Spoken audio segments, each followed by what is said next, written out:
दुआरा बारात लेके आया भतार रे, डीजे पे दारू पी के नाचो तैयार रे।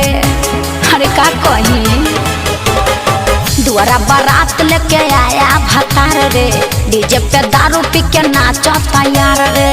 कहत रहे शादी में तोरा जयमाल में हलफा मचाएंगे, हमरा अगल पागल समझेंगे तब की तू है ही हम बुड़बक नहीं आओगे छौरी, मिले जुल के सामान तो दिखाएंगे। हम पागल नहीं आओगे छौरी, मिले जुल के सामान तो दिखाएंगे।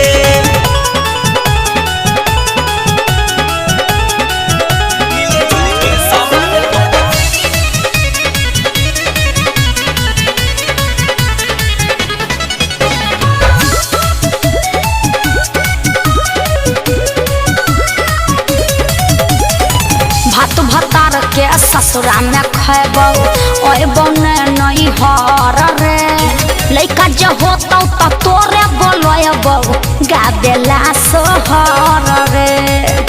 अरे बात सब बुझै ना, आइब तो हाल चाल पूछतौ दे बराबा, का कहतौ सास ससुर गे।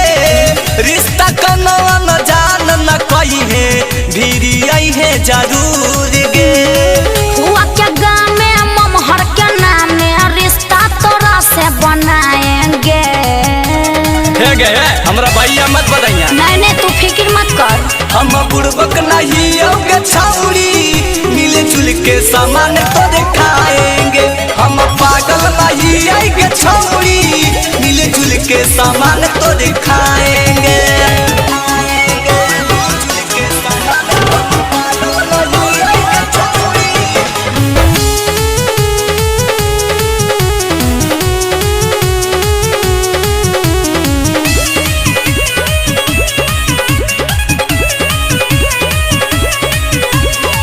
जबले रहली नैहर में छोरा, रखली बना के अपन माल रे।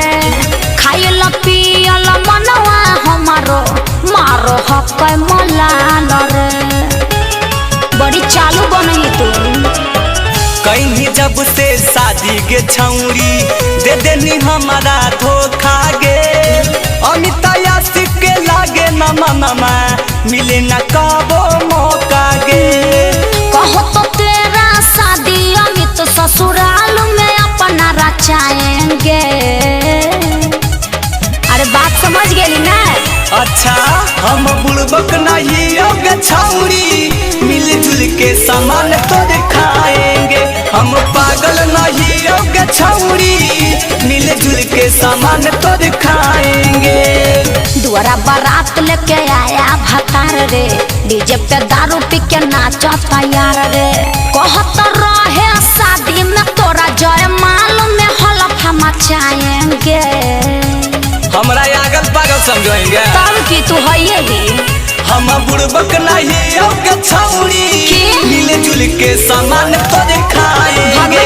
हम पागल नहीं आओगे छौरी, मिले जुल के सामान तो दिखाएंगे।